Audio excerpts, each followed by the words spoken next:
wabarakatuh. Hai semuanya, perkenalkan nama aku Sania Harnum.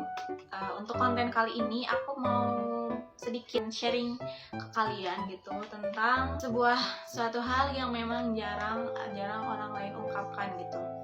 Dan ini juga merupakan tugas aku sebagai mahasiswa di Institut Agama Islam Tasikmalaya, di mana ini adalah tugas akhir semester aku.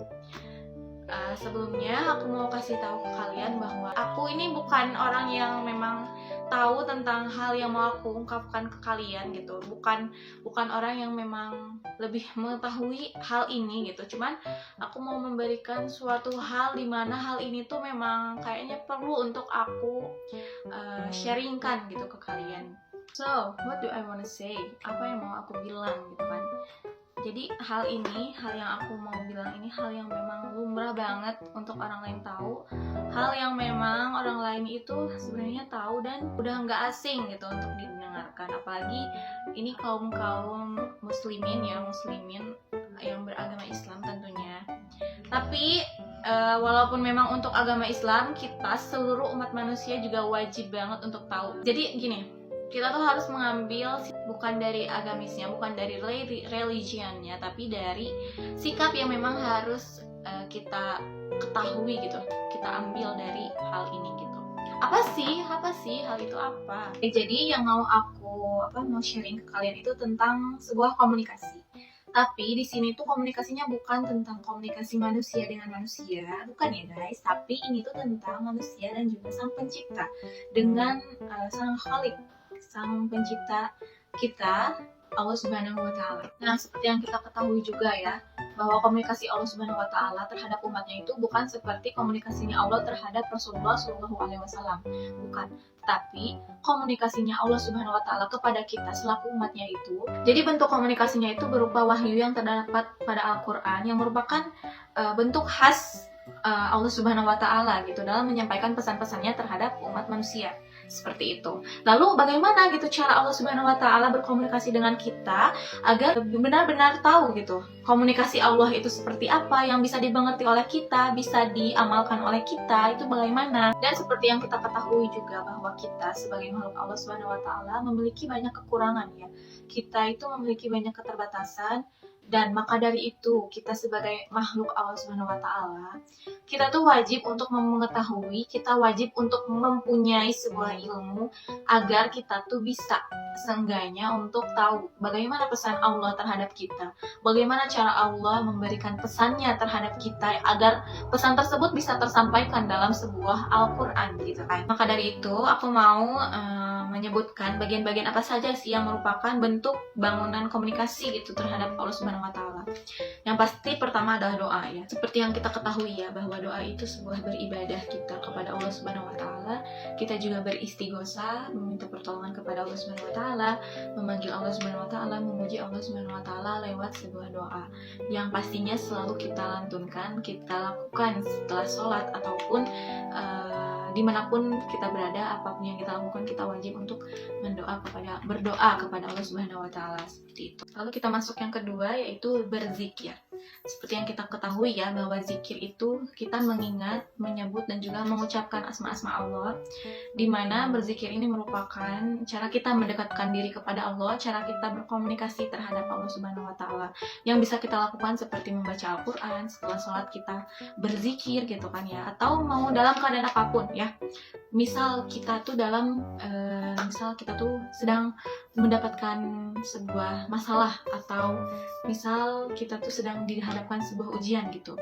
Dengan kita berzikir, kita mengingat Allah Subhanahu wa Ta'ala, insya Allah akan memudahkan kita dalam urusan apapun yang ada di dunia ini. Kenapa? Karena memang Allah Subhanahu wa Ta'ala memang sebaik itu untuk umatnya guys ya. Jadi apapun yang terjadi, jangan lupa untuk berdoa dan juga berzikir terhadap Allah Subhanahu wa Ta'ala. Oke, kita masuk ke yang ketiga, yaitu isti'anah. Sebenarnya tidak semua orang tahu ya tentang istilah isti'anah ini, tapi pasti tahu tentang pengertiannya. Isti'anah itu meminta pertolongan kepada Allah Subhanahu wa taala dalam kehidupan sehari-hari gitu. Kalau misalnya dalam kehidupan sehari-hari ini kita mendapat sebuah musibah atau misalnya masalah ya yang bisa dibilang masih kecil atau yang masih bisa ditangani gitu. Nah, seperti yang Rasulullah SAW dulu lakukan saat beliau dulu mendapat sebuah musibah, sebuah cobaan, beliau meminta permohonan pertolongan kepada Allah Subhanahu wa taala dengan melaksanakan sholat ya.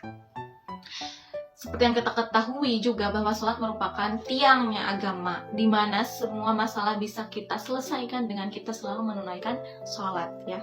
Seperti dalam surat Al-Baqarah ayat 45, di sana ayatnya berbunyi Bismillahirrahmanirrahim, wasta'inu bis-sabri was-shalah wa innaha lakabiratun 'alal khashiyin. Yang artinya memohon pertolonglah kepada Allah dengan sholat dan sabar. Maka sesungguhnya sholat itu adalah berat kecuali bagi orang-orang yang khusyuk. Dan jadi maksudnya bagi orang-orang yang memang memiliki niat dan khusyuk untuk menjalankan sebuah sholat, ingin meminta pertolongan kepada Allah, maka lakukanlah sholat, maka bersabarlah dan juga lakukan sholat. Oke, kita maju ke yang keempat, yaitu istighosah. Seperti yang kita ketahui ya, bahwa istighosah itu merujuk ke kita meminta pertolongan dan juga perlindungan kepada Allah Subhanahu wa taala dalam situasi dan juga kondisi tertentu, guys. Dimana kita tuh meyakini bahwa kita tuh memiliki keterbatasan atau juga kemampuan kita sebagai umat manusia, sebagai umatnya Allah Subhanahu wa taala, bahwa kita tuh memang tidak bisa menyelesaikan masalah ini dengan sendiri tanpa kecuali pertolongan dari Allah Subhanahu wa taala gitu. Maka yang kita lakukan adalah meminta pertolongan, meminta permohonan kepada Allah Subhanahu wa taala agar urusan atau situasi yang sedang kita lakukan, sedang kita hadapi itu berjalan dengan baik dan juga bisa selesai dengan ridha Allah Subhanahu wa taala. Kita masuk yang kelima, yaitu munajat. Seperti yang kita ketahui bahwa munajat itu merujuk pada percakapan Allah Subhanahu wa taala terhadap hambanya, di mana hamba tersebut itu meminta pertolongan dan juga permohonan kepada Allah Subhanahu wa taala, di mana dia tuh mengharapkan sesuatu gitu, menginginkan sesuatu terhadap Allah Subhanahu wa taala. Kita bercakap-cakap, kita bermonolog terhadap Allah Subhanahu wa taala, seperti yang kita lakukan setelah sholat gitu kan. Kita selalu meminta pertolongan, mengungkapkan isi hati kita, mengungkapkan harapan kita bagaimana gitu ya. Nah, itu juga merupakan salah satu bentuk percakapan kita, salah satu bentuk komunikasi kita terhadap Allah Subhanahu wa taala. Kita masuk ke pembahasan yang terakhir, yaitu isti'adzah. Nah, kalau isti'adzah ini merujuk ke kita meminta pertolongan atau perlindungan kepada Allah dari kejahatan atau godaan-godaan syaitan yang terkutuk. Seperti yang ada dalam Al-Quran surat Ad-Dukhan ayat 20 yang bunyinya Bismillahirrahmanirrahim, wa inni udtu bi rabbi wa rabbikum an tahzunun.